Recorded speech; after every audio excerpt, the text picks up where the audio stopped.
solve the problems your customers have right now with your interface, right? Or your product. Like Yeah, find where they're having friction and say, can I solve this with AI? Get with your top customers to do that. 100%. Yeah. And you're going, like you said, you're going to dominate. Welcome to the show, where AI takes the floor.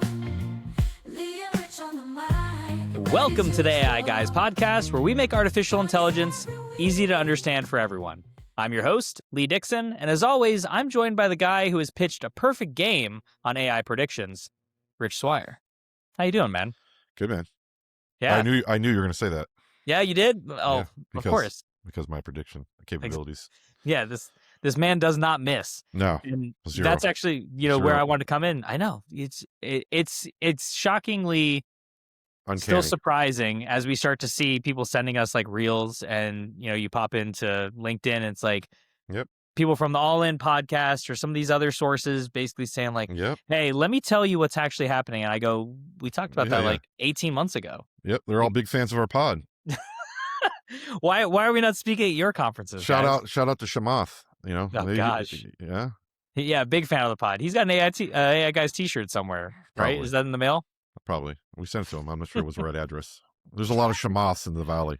Yeah, very Yeah. true. Yeah. Yeah, you just got back from the Valley, though. And obviously, yeah, we had another episode recently that we talked a little bit about some of the findings of talking to VMS companies. But today, I think we're going to take it off of, what we saw firsthand and talk a little bit more about what's really starting to permeate into the marketplace around a lot of the major shifts we're seeing in the tech space. And most of that, I think, being caused by where AI is going. So, there's a lot of key takeaways on the SaaS shifts being reported right now. One from our best friends over with Salesforce. I mean, talk a little bit about it. Yeah. I mean, I think it's good to summarize kind of all the different things we've talked about over the last couple of years, because they are coming to fruition, right? Like there's a real, it's a real impactful kind of, I guess, evolution of like pricing and business model that's happening throughout SaaS. And obviously there's a lot of like, you have to understand how AI can impact your business from a lot of different angles. But the one area that nobody really seems to have an answer for is the how do we adjust to the pricing model, right? Because from a first principle perspective, AI introduces something that not everybody has baked into their cost of goods, which is usage-based pricing, right? So if you're embedding AI into your product, then you are, you're essentially you're introducing token cost, right? Yep. Now you could manage it, right? You can manage it on a fixed price basis, maybe on a limiting factor, kind of like how ChatGPT does it, where it's like, okay, it's for $20, $30, $40, you get so many tokens and then you kind of stop, right? Yeah. But for enterprise and for SaaS companies, it's probably not a great option to start with, right? You want to be able to give your customers the capability to use your product to the fullest extent. So how do you transition from a per seat license to usage based, right? And Salesforce is not shockingly stumbling quite a bit on how to do that, right? So they have like 4 different pricing models, right? They're just throwing everything against the wall and seeing what people like. Oh, like, well, if we close a ticket, here's your price point. Here's your price point. Oh, if we answer a call, here's your price point. Or, oh, we still do seat licensing. Or, oh, wait, we're going to usage. If you're, if you have this many tokens or credits, right? And But isn't that kind of the wild thing? I mean, like everyone kind of saw this as the progression, right? Is that seat licensing, maybe not the best way to put it, was kind of a wild thought, which is like, I don't care if you're going to have 50 people in here all the time or 10 people, you're paying for 50 seats. And I think that just became the norm, is like, oh, this is the cost of having a book of record that I'm going to be using for wherever I can. And AI just kind of blew that up. And it's not like it happened yesterday. Like this has been slowly chunking away for the last 18 to 24 months. So to still see kind of this like grabbing at straws from a lot of these different like massive companies is just wild to me. Yeah, because, they have, they're mostly public companies and they have a tremendous amount of, they have a tremendous amount of revenue they have to shift from, seat-based licensing to usage-based licensing over the next 10 years. And my guess is and the markets kind of agree with this statement, it's going to cut the prospective revenue of SaaS companies has been cut by 40, 50% in the market size.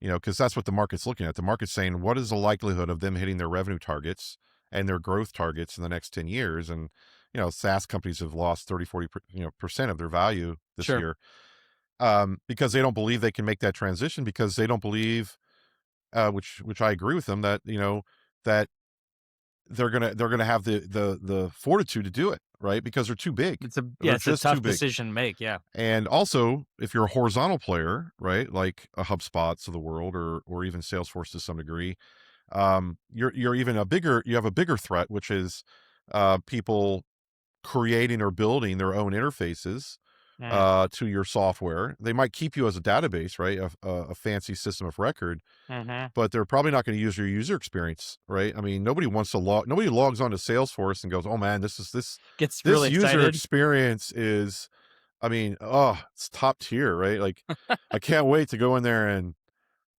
create a custom form. I mean, or whatever they do, Yeah. right? Like, Get excited about objects. it's never happened. Yeah. So somebody goes out and vibe codes a front end to one element of Salesforce, right? They're not trying to vibe code the whole thing of Salesforce. That's the Sure. whole point. Yeah. You don't want to. Like, nobody wants to copy Salesforce. But like, if you're a support rep and you're like, I just want to create a really slick interface that just goes and grabs a ticket out of Salesforce or out of Zendesk or Hmm. out of Intercom, wherever, pick your SaaS company. Yep. And I want it to do this one little thing, and I want to make it exactly how I like it for my business process. And if I get this right and I just API into the system, I can walk away and I don't need a C license anymore, right? And Hmm. so there's your balance, right? There's your third vector of attack, right? Your biggest competitor is not some guy in a garage wanting to vibe code Salesforce, because Yeah. building another Salesforce doesn't solve the problem. Right. It's your customer. Yep. Your customer building out a new UX, a new interface using your APIs, so they don't have to rebuild the complexity of your product. They don't have to transition and do a data, ETL, or they don't have to go in, transfer all this logic and all this legacy data into some new product that they vibe coded overnight. They can simply just wrap an interface on top of it Hmm. using your APIs. And then guess what? APIs are not C licensed, right? So they Right. can turn around and say like, oh, well, I just API'd this whole support interface, so maybe we can get rid of those 10 licenses, these 10 licenses, and so forth. Yeah. The other thing is, if they vibe code it, it probably means it's hyper personal. It means it's very effective for what they Very believe. catered to what they need. Yeah. So to try to go back into there and say, you guys should really try to do, we vibe coded something else. Why don't you buy our vibe coded stuff? It's like, no, because every time I want to make a change, I can just vibe code more changes, right? Hmm. So it puts like this, if you're skating where the puck is going, you have to, as a software company, you have to say, all right, well, listen, we just gotta embrace this new concept that we are the system of record. They're probably not going to cancel us 100%, because they don't want to. We are pretty critical in especially vertical market software companies. They're very Yep. critical to the infrastructure, but we have to accept that our UI is not enough. That they're going to probably vibe code some new UXs. So we probably want to gatekeep our API, and that's happening too. So Yeah. Salesforce and others are saying, "Hey, listen, you can't train on our APIs," and now they're going to start charging and limiting your API usage. Yeah. I Which was would our say that, toll booth yeah. concept I mean, that we, by next year, talked about. by this time next year, I mean, 60, 70, 80% of APIs will not be free anymore.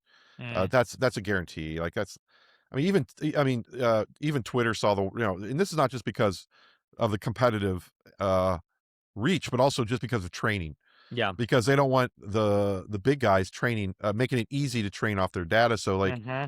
Twitter figured this out a long time ago. They're like, yeah, they shut down their API because they didn't want other people to train on Twitter. So, SaaS is going to follow suit with that, Yep. right? The horizontal guys are screwed because they don't really offer much customization, and when you do customize it, it doesn't look, it doesn't really fit the way that you do business, because Hmm. they're trying to be too much to too many people. Yeah. Um, so they're going to be the first to fall, in the sense of like their market share. I think the vertical market software companies have a lot more of a moat, because they have real legitimate logic and data and specific functionality Yeah. that is catered toward a specific vertical. And that's also why vertical market software companies are still around, Yeah. because there are so many verticals that require that, right? You don't want a generic tool to do a Sure. very specific thing. So as long Well, as they jump into the vibe coding interface world and they start bringing customers mhm. new interfaces and new imaginative ways that they can interface their system of record, then they probably have the best chance of building out their moat and even expanding Yeah. their licensing, because now you can go in and say, hey, good news. We've got all these cool new interfaces and we've gone agentic and now we have AI and we're automating a lot of these processes that will help you save money, not just save money on the software side. Forget that. That's small Yeah. pennies. Save money on the human resources side. Accelerate your business, really grow productivity. Mhm. And so nobody's going to give a shit about $50 for a seat license when you're basically saying, I'm going to give you the power of 20, 30, 50 employees. Right. And then that's the seismic shift that you have to have happen. The difference between the two is a horizontal software company can't make you that promise because they don't know what your employees do.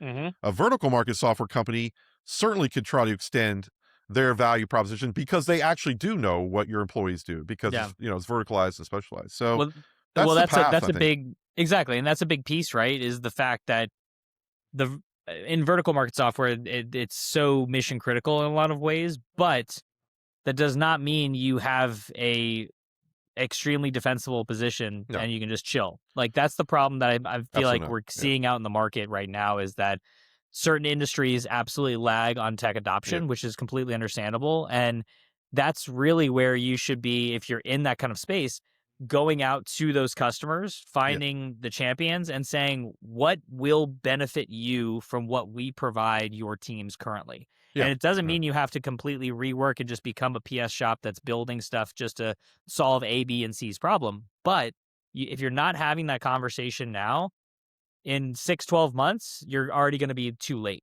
And they're going to, like you said, have either found their own solutions or somebody else on the market has kind of carved a lane that is just like, oh, well, I can tie into Mhm. ABC company and do all this and get this from over here from these sources. And someone can look at that and say, well, that's enough for me, really. So do I really need to have 100 seats here anymore? Do I really need to be Right. going to this, signing a 3-year contract with a software that I'm realizing I don't really need if they're not going to innovate, right? Like innovation is no longer really you know, an option. Like you have to be Yeah. doing this. And if you're not, you're essentially dead in the And water. now innovation has really changed the way it's the perspective of innovation has changed, right? It used to Yeah. be, you're my software provider, bring me new features. Hmm. 80% of them I may not care about, but 20% are like really cool. And so, okay, that's exciting. But now innovation is, no, I want this. Like it's personalization, right? Innovation is now Hmm. turning into personalization. Like I Put want that this on a coffee feature. mug. I want this feature and you have no excuse with AI not to give it to me. Yep. And if you're not going to give it to me, I'm just going to go vibe code it. Right. Yeah. And there's nobody who's going to sit back and go, oh, good luck. Right. No, it's just not, it's just Yeah. that Those ship has days are sailed. gone. And so you're going into a world where software is becoming hyper personalized. Hmm. It's becoming what I would call fragmented, meaning nobody's trying to go out there and build the total, CRM that does all these bells and whistles, because they're Yeah. not in the business of that business. They're in the business And of what they do, and they just want to yeah. they just want to isolate specific functions in their business and vibe code an interface to that. Right? Yeah, You don't because need a we've seen whole over the CRM. last decade, though, that the catch-all is not the solution that you No, think it is, right? Like, it's not. no one No. go again, we like to punk on Salesforce, but really, we find ourselves in the sense that the used to jack of all trades, master of none is, like, very relevant now. If the Yeah. Yeah. I'm just using you as a box to hold my Yeah. stuff, I just want a different box, I'm gonna go Yeah. get it, and at some point, as we've already started to see, then they close the box and they say, "Well, you're not allowed to take your stuff now. I own it." Right. And it's like, well, now we're really gonna have problems, and Yeah. Yeah. Yeah. that's gonna migrate more people off of it than tell them, well, I guess I have to stay here. They're gonna middle fingers in the air, be like, I'm gonna scorch earth and just take all of my stuff then, and that's not gonna benefit anyone either. Yeah, yeah.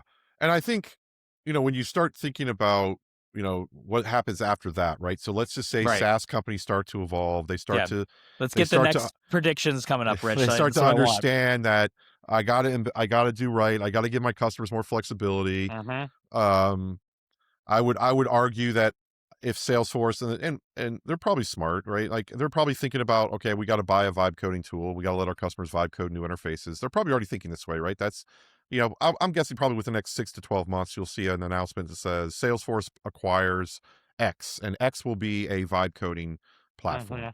Hmm. Or they'll say they released one, but I, hope to God they buy one that's good. But they probably won't. Um, I think HubSpot is kind of already kind of shifted toward the agentic side. You know, the founder of HubSpot launched, you know, that his agentic platform. Yep. I think it's a little too MySpacey for my taste, but like I still feel like they're probably likely to start to introduce more agentic stuff, Mhm. more aggressively.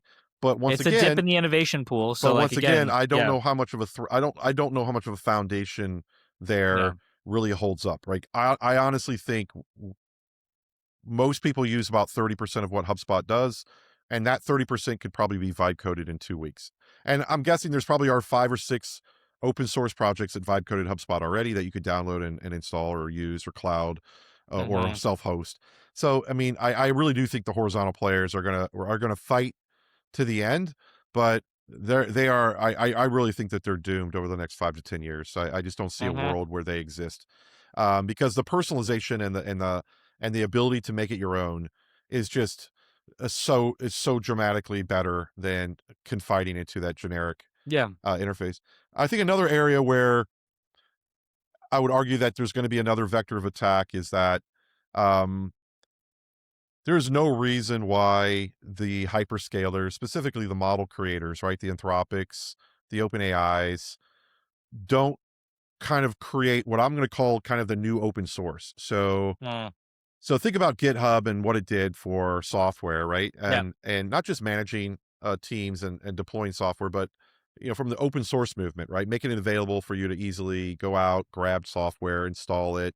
mhm, Obviously, it's feeding most of what AI is being trained on. But I'm guessing within the next, I don't know, 3 to 7 months, 8 months, I'm going to get my narrow timeline down. yeah. Oh, I think These are Anthropic. early these are really Yeah, these tight are early. prediction with These are this. big ones. Hey, if you're, you know, what's that betting site where you can bet? There's, Uh, again, so many Yeah, call sheet, right, yeah, you could go stake, on there, like, all just that go ahead and put stuff, them on. yeah. Yeah, I might put them on the we should probably put them on these betting sites and see if people bet on 'em. See, that's I how we get flagged by Google again. This oh, is, you know, shit, this is the oh, sorry, Google. this is the Um, problem. but I think the OpenAI and the Anthropics are gonna launch Yeah, their own, what I'll call AI source or you can call it open source, but whatever, and they're gonna, but it's open source that AI is creating. So mhm, it's not a human-based open source, it's AI open source.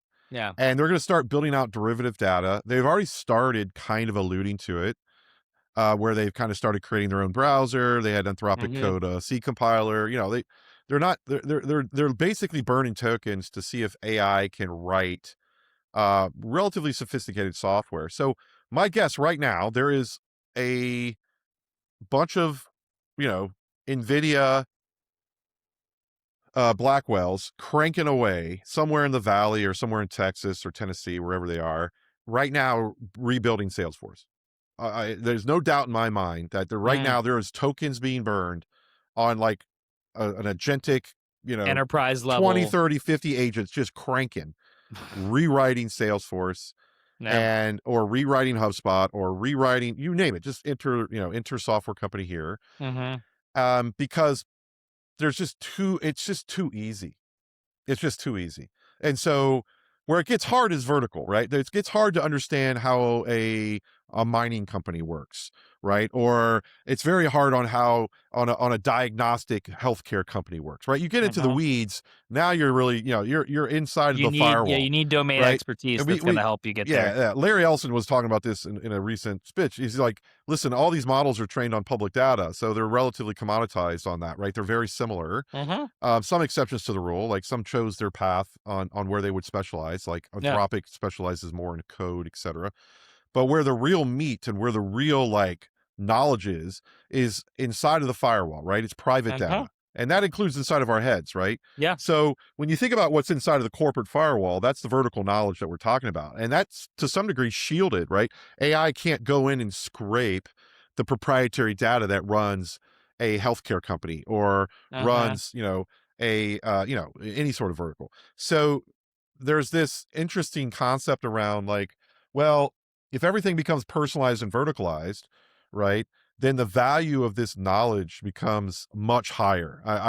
In my yeah, that's the new workshops, currency, right? We yeah, talked my about that a workshops, couple I have this times. really good graph that shows the cost and time it takes of software is approaching zero, right? But the value of knowledge, specifically vertical knowledge and specifically Mhm, knowledge that's behind the firewall, like is increasingly at the same pace getting more valuable, right? So if you know, let's just say, if you know how to run a veterinarian office, like you just know it because you've done it for 30 years, Yeah. you know exactly how to run it to the dime, like, Mhm. or a dentistry or an oil company, it doesn't really matter. Yeah. That knowledge is not being there, no LLM is being trained on that at any sort of specificity that really matters, right? Mhm. So you bring that to the table and you start vibe coding, you start building out your product or your knowledge base or your model.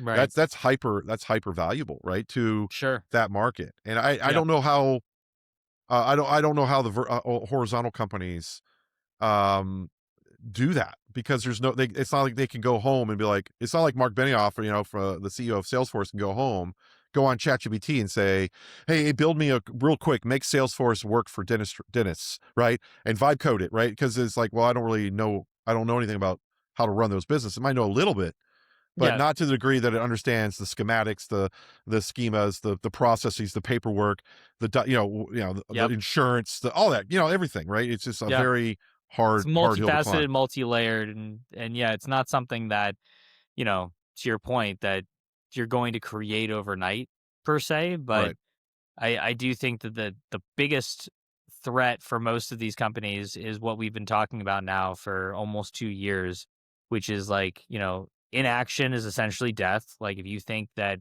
this isn't coming for you, it is, right? You have to be able to adopt and utilize to keep pace. And your domain expertise, which again we've been beating the drum on forever, is the currency now. Yeah. Like the fact that what you know is going to be hyper valuable and separate you from, I don't want to use the term AI slop as far as like just everything kind of being just blah and gray. But if you are building something that is industry specific or is leveraging vertical know how in a way that other people can't, like you are the gold standard, right? And horizontal companies do not have the stake in the ground that they can, point to and say like, no, no, no, we can still do that. Like you lose that when you Mhm. have no way of showing benefit outside of again being a system of record. Yeah, and that's why APIs will be shut down too, right? Because Hmm. APIs are kind of like the free ticket into the castle, right? Yeah. Like right now, there's a lot of companies out there that have free APIs because they're like, well, who's going to use it? They need it because they need to export this into Excel or whatever. But now it's like, no, that's the doorway, that's the Trojan horse Yeah. To that us all losing these AI everything. companies are going to come in, or competitors or Yeah. customers, and they're gonna take all of your data, all that knowledge, and Yeah. re-engineer, and you're giving it away for free, right? Yeah. So you have to shut down uh Shut it the down. free access. Number one, you have to understand that your vertical knowledge you need to start consolidating, curating, and collecting that vertical knowledge, not only within your business but within the heads of your employees, and start putting Hmm. that into an AI model to start leverage, not only for internal efficiencies and productivity, but to start to productize it. Yep. And then number three, you have to you have to really start thinking about it's not a rip your band-aid off, start it tomorrow, but you've got to put at least a 24-month plan on what it looks like going from a seat licensing, if you're a software company, obviously going from a seat licensing model to a call it a minimum pricing package model with usage, right? So you got to Hmm. get off the seat licensing, so they can't Consumption based. yeah, and if you're signing up a customer tomorrow, there's no reason for you to not introduce new concepts, especially if you have AI embedded in your Yeah. product. You start thinking heavily about consumption. And the cool thing Yeah. about it is, if you really do it right, if you play your cards right, and you build out a really amazing, you already have an amazing system of record. Hmm. You build out a really hyper flexible, robust API, and you gatekeep it, and you start generating agentic apps for your customers to use. Hell, even Yep. open source them. It doesn't matter, Yeah. because the Use gate. this for free in the consumption model in the Yeah, back why end do is you like care? Because electricity. you're making money on consumption. So Yeah, you're every time the light motivated. is on, I'm paying you for Yeah, something, but I'm allowed to turn the light off and I'd yeah. rather spin up more and more and more apps that are very unique and very specific to their functions, and get as many of those in front of them, Yep. so that use this until maybe even customize them. And that's the other reason why you'd open source them. Say, hey, look at this, I vibe coded 80% of it. You want to make it your own? here you go, import it into your Yeah, vibe coding remix it and go. platform. Yeah. But they're still talking to your agents. They're still talking to your API. You're still getting usage, Yep. and you're getting more usage. Yeah, you So become the power yeah, supply, and they've got all that's the it. tools they wanna plug in to build the And house. nobody wants And to vibe code an ugly back end that has 500 tables and complex workflows and schemas and views and ugh, all the complex. Nobody wants to vibe. That's not nobody wants to do that. People want to vibe code. You know, dashboards they and yeah, yeah, that's it. They just want a better interface to that other thing. And yeah, if you make it easy to access, because you can tell a vibe code, a tool, hey, listen, here's my API library, here's the open API, right? yeah, And so work with it, and it will work with it. And it doesn't have to understand how ugly or gross or big or gargantuan the back end is. sure. But do those three things, and you will dominate. And it's honestly not that hard. Like, these are super simple things. Like, not actually, it's just a mental thing, honestly. And maybe Yeah. there's a little bit of resources, but quite honestly, There's familiarity and there's the blocker there, right? But I do agree with you that yeah, the hard part is literally just taking the step yeah. and realizing that, like, It's it a seems fundamental shift of where the value of your company is, right, right? exactly. Yeah, That's it. you It's just cannot continue to do status quo because you've done this for 5, 10, 20, 30 years. There is a shift. You either, you know, zig with everything else, or you zag, but you zag because you know that you're going to do something better than where everyone else is going. And right. if you don't do it that way, you're gonna get left behind. Yeah. Yeah. Yeah. I mean, I think it's going to be a really interesting year. I think that the beat down on the market's going to continue, Yeah. because I think it is extraordinarily difficult to move a battleship as big as like a Salesforce or a HubSpot, Mm-hmm. where it actually can convince the market that it can sustain and retain its revenue. Yep. I think the everybody else that might have higher value in knowledge, right? That aren't deep in, like, the Salesforce and HubSpot are very wide and thin. They're not Yeah. deep. But anybody else who has actually software that goes deep, and actually penetrates through kind of what I would call the critical knowledge and maintains that, um, you just have to start running in the right direction. You're going to Mm-hmm. make mistakes. You're going to fall down. You're going to have some hiccups, but you're going to be in the right, in 12 to 18 months, and you're going to be able to transition Yeah. much better than most. And that's kind of what we go around and preach. Yeah. Solve the problems your customers have right now with your interface, right? Or your product. Like, Yeah, find where they're having friction and say, can I solve this with AI? Get with your top customers to do that. 100%. Yeah, And you're going, like you said, you're going to dominate, because the players that are in your market taking market share right now are not because they have a better product than you. yeah, They found something that lags behind or is manual on their side, and they said, we can have our system do that for you better, and this is how we do it. yeah. And that's it. Yeah, your two most valuable assets in your software business moving forward is going to be the vibe coder and the API guy or girl. That's it. Yeah. Period. Build out your API. That's your gate. That's your gate. That's what people are paying. That's your ticket. Yeah. That's your toll. That's your POS, right? They're just coming through. Make it as powerful and open as possible. Make it AI friendly. You Hmm. know, make sure it's, open API, talk about MCPs and things like that. Adopt all the new standards, and then have somebody go out with a product manager mindset, with a marketing manager mindset, meet with your customers, ask them what they want, vibe code it, bring it back to them, make Yep. iterations, then bring it back to your dev team and harden it.